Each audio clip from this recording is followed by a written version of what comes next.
नमस्कार दोस्तों, मेरा नाम कपिल सिक्का है। स्वागत है आपका स्टडी आई की एजुकेशन प्लेटफॉर्म में। आज जुडिशरी की सीरीज में हम करने जा रहे हैं बिहार जुडिशरी के लिए एक important topic, attorney general of India role, function and powers. Attorney general के ऑफिस के बारे में हम आए दिन सुनते रहते हैं। अटॉर्नी जनरल का नाम न्यूज़पेपर में आए दिन पब्लिश होता रहता है।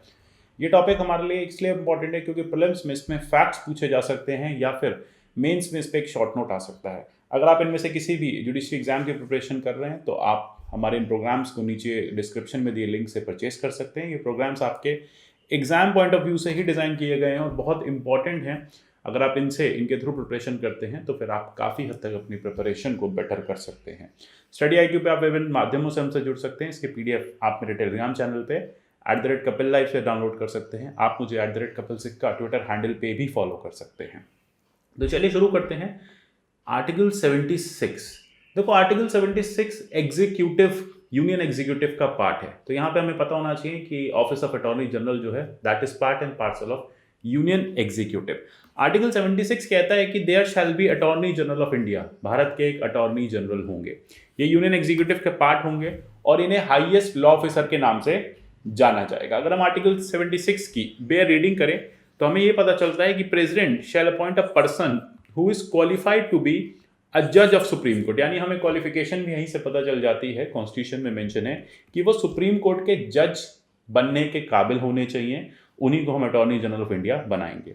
उनकी ड्यूटी भी यहाँ दी हुई है। अगर आप 76 क्लॉज 2 पढ़ते हैं तो कहते हैं कि ड्यूटी ये है कि गवर्नमेंट ऑफ इंडिया को कोई भी लीगल मैटर में एडवाइस चाहिए, कोई भी लीगल कैरेक्टर की ड्यूटी करनी है तो ये सब टाइम टू टाइम इनको प्रेसिडेंट असाइन करेंगे। देखो क्योंकि यूनियन एग्जीक्यूटिव का पार्ट है तो प्रेसिडेंट ही अपॉइंटमेंट करेंगे, प्रेसिडेंट ड्यूटीज असाइन करेंगे या फिर कोई ऐसी ड्यूटी जो प्रेसिडेंट को लगता है समय समय पे ज़रूरत है। जैसे मैं अगर बात करूं आर्टिकल 143 की, तो 143 में प्रेसिडेंट को जब सुप्रीम कोर्ट से कोई लीगल एडवाइस चाहिए होती है तो वो अटॉर्नी जनरल को वहाँ भेजते हैं, कहते हैं जाओ ये लीगल एडवाइस लेके आओ। अटॉर्नी जनरल एक तरह से प्रेसिडेंट के लीगल एडवाइज़र बनते हैं। प्रेसिडेंट के लिए वो एडवाइस लेके आते हैं सुप्रीम कोर्ट से। अब ऐसे में जब ये ड्यूटीज अटॉर्नी जनरल कर रहे होंगे तो 76 क्लॉज 3 कहता है कि उनको राइट टू ऑडियंस है इन ऑल द कोर्ट्स। वो कंट्री की किसी भी कोर्ट में जाके, टेरिटरी ऑफ इंडिया में जाके बैठ सकते हैं, कोई भी कोर्ट की हियरिंग को सुन सकते हैं, देख सकते हैं क्या चल रहा है। ऑब्वियसली बात है वो उसी कोर्ट में जाके बैठेंगे जहाँ पे भारत सरकार का कोई केस चल रहा है। अटॉर्नी जनरल प्रेसिडेंट के प्लेजर पे इस ऑफिस को होल्ड करेंगे। देखो क्योंकि एग्जीक्यूटिव का पार्ट है तो प्लेजर ऑफ प्रेसिडेंट जो टर्म है ये बहुत ही वाइड टर्म है कि प्लेजर ऑफ प्रेसिडेंट है क्या। देखो कहा जाता है कि प्रेसिडेंट अपॉइंट करेंगे। जब प्रेसिडेंट को लगता है कि ये पर्सन को रिजाइन कर देना चाहिए, प्रेसिडेंट उनको बोलेंगे रिजाइन कर दो और वो कर देंगे। और प्रेसिडेंट समय समय पे उनकी सैलरी या फिर रेम्यूनरेशन, सैलरी नहीं कहेंगे हम, रेम्यूनरेशन कहेंगे, कि समय समय पे केस टू केस बेसिस पे उनकी रेम्यूनरेशन जो है वो प्रेसिडेंट फिक्स कर सकते हैं। तो ये तो बेयर रीडिंग है, समझते हैं कि एग्जैक्टली फिर क्या पूरा प्रोसीजर है। अगर हम बात कर रहे हैं अपॉइंटमेंट प्रोसीजर और क्वालिफिकेशन की, अपॉइंटमेंट में हमने देखा प्रेसिडेंट ने अपॉइंट किया, लेकिन क्या प्रेसिडेंट खुद से अपॉइंट कर सकते हैं? देखो कॉन्स्टिट्यूशन में ऐसा कुछ नहीं लिखा, लेकिन कॉन्स्टिट्यूशन में आर्टिकल 75 ये कहता है कि काउंसिल ऑफ मिनिस्टर्स होंगे जो एड एंड एडवाइस करेंगे प्रेसिडेंट को। तो इसका मतलब ये हो जाता है कि जब भी प्रेसिडेंट अटॉर्नी जनरल का अपॉइंटमेंट करेंगे तो वो काउंसिल ऑफ मिनिस्टर की एडवाइस को लेंगे। काउंसिल ऑफ मिनिस्टर ने कोई नाम भेजा, प्रेसिडेंट ने उनको अपॉइंट कर दिया। अपॉइंटमेंट उसी का होगा जो जज बनने के काबिल होंगे। ऑनरेबल सुप्रीम कोर्ट के जो जज बनने के काबिल होंगे उन्हें अटॉर्नी जनरल बनाया जाएगा। सिटीजन ऑफ इंडिया होने ज़रूरी हैं या फिर हाई कोर्ट में 5 साल जज रहे हैं, एडवोकेट रहे हैं 10 साल। बेसिकली सारे जो पेडागॉगीज हैं वो यही हैं कि सुप्रीम कोर्ट में आप जज बनने के काबिल हैं। इसके बाद आप देखते हैं कि आप एक एमिनेंट जूरिस्ट भी हो सकते हैं प्रेसिडेंट के ओपिनियन में। अगर प्रेसिडेंट को लगता है, महामहिम राष्ट्रपति को लगता है कि ये पर्सन जो है एक जूरिस्ट है, अच्छा जूरिस्ट है, ठीक है, अटॉर्नी जनरल बनने योग्य है, तो उनको भी अटॉर्नी जनरल बनाया जा सकता है। इसके अलावा अगर हम टेन्योर की बात करें, अभी हमने आर्टिकल 76 में देखा कोई टेन्योर फिक्स्ड नहीं है। तो प्रीलिम्स में अगर इस तरह का क्वेश्चन आ जाता है कि टेन्योर फिक्स्ड है, टेन्योर फिक्स्ड नहीं है, तो देखो कॉन्स्टिट्यूशन कोई टेन्योर फिक्स नहीं करता, लेकिन गवर्नमेंट के सर्विस रूल्स फिक्स करते हैं 3 साल। तो 3 साल के लिए अपॉइंटमेंट होता है, ये कॉन्स्टिट्यूशन में मेंशन्ड नहीं है। प्लेजर ऑफ प्रेसिडेंट होता है और सबमिट अपना रेजिग्नेशन जो है वो प्रेसिडेंट को ही करना होता है। अगर अटॉर्नी जनरल को लगता है कि वो रिजाइन करना चाहते हैं तो वो अपना रेजिग्नेशन जो है वो प्रेसिडेंट को सबमिट कर सकते हैं। और देखो ड्यूटीज़ की अगर हम बात करें तो एडवाइस देना है गवर्नमेंट ऑफ इंडिया को, कोई भी ऐसे लीगल मैटर्स जिसमें जो प्रेसिडेंट रेफर करे अटॉर्नी जनरल को, कोई भी अगर लीगल ड्यूटी है, जो कोई भी लीगल कैरेक्टर की ड्यूटी है जो प्रेसिडेंट रेफर करते हैं अटॉर्नी जनरल को, इसके अलावा कोई भी ऐसा टास्क है जो कॉन्स्टिट्यूशन में मेंशन है, कॉन्स्टिट्यूशनल ड्यूटी है। इसके अलावा अगर आप देखेंगे, अगर किसी भी कोर्ट में गवर्नमेंट के बिहाफ पे अपीयर होना है, या फिर आर्टिकल 143 में जैसे मैंने आपको बताया कोई भी एडवाइस लेके आनी है सुप्रीम कोर्ट ऑफ इंडिया से, कोई भी लीगल मैटर है, वहां पे प्रेसिडेंट को सुप्रीम कोर्ट ऑफ इंडिया में रिप्रेजेंट करना या फिर प्रेसिडेंट के बिहाफ पे कोई एडवाइस सीक करना, ये काम होता है अटॉर्नी जनरल का, मतलब ये ड्यूटीज में आता है। राइट्स की अगर हम बात करें तो कंट्री के किसी भी कोर्ट में राइट टू ऑडियंस है, कहीं भी जाके वो बैठ सकते हैं। इसके अलावा वो कोई भी पार्लियामेंट के किसी भी हाउस में किसी भी सेटिंग में बैठ सकते हैं, पर वहाँ पे उनको राइट टू वोट नहीं होगा। वो उनको राइट टू स्पीक भी है किसी भी पार्लियामेंट्री पैनल में। लेटेस्ट से अगर किसी पार्लियामेंट्री पैनल में वो जाके बैठते हैं तो वहाँ पे उनको कंप्लीट राइट है बैठने का, और उसके अलावा वो वहाँ पे अपनी बात भी रख सकते हैं। देखा जाए तो पार्ट ऑफ कैबिनेट डायरेक्टली वो नहीं होते, लेकिन एग्जीक्यूटिव का पार्ट होते हैं। इसी के चलते उनको सारे प्रिविलेजेस और इम्यूनिटीज मिलती हैं एक मेंबर ऑफ पार्लियामेंट वाला। तो याद रखना कि कैबिनेट का पार्ट हमारे अटॉर्नी जनरल नहीं होते, लेकिन उनको सारी राइट्स, सारे प्रिविलेजेस मिलते हैं जो एक मेंबर ऑफ पार्लियामेंट को मिलने चाहिए या फिर कॉन्स्टिट्यूशनली मिलते हैं।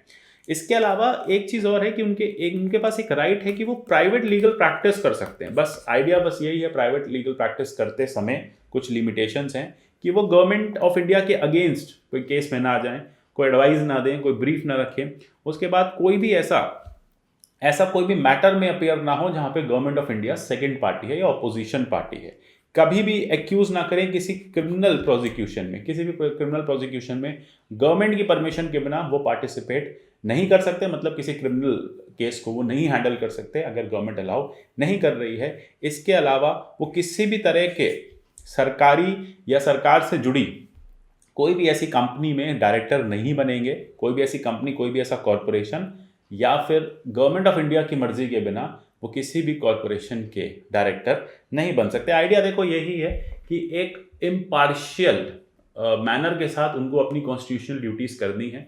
वो सरकार के वकील हैं, समझिए सरकार के लिए वो एक वकील हैं, इसलिए वो कहीं भी गवर्नमेंट ऑफ इंडिया की रेपुटेशन को नीचे ना करें, इसके लिए सारे लिमिटेशंस उन पे लगाए गए हैं। आगे हमें कंपैरिजन देखना है attorney general of USA and attorney general of India के साथ। आप देखेंगे अटॉर्नी जनरल ऑफ यूएसए जो है वो यूएस के डिपार्टमेंट ऑफ जस्टिस को लीड करते हैं, चीफ लॉयर होते हैं फेडरल गवर्नमेंट के, और जितने भी प्रेसिडेंशियल मैटर्स होते हैं, लीगल मैटर्स होते हैं प्रेसिडेंट के, उसको वो रिप्रेजेंट करते हैं कोर्ट्स में।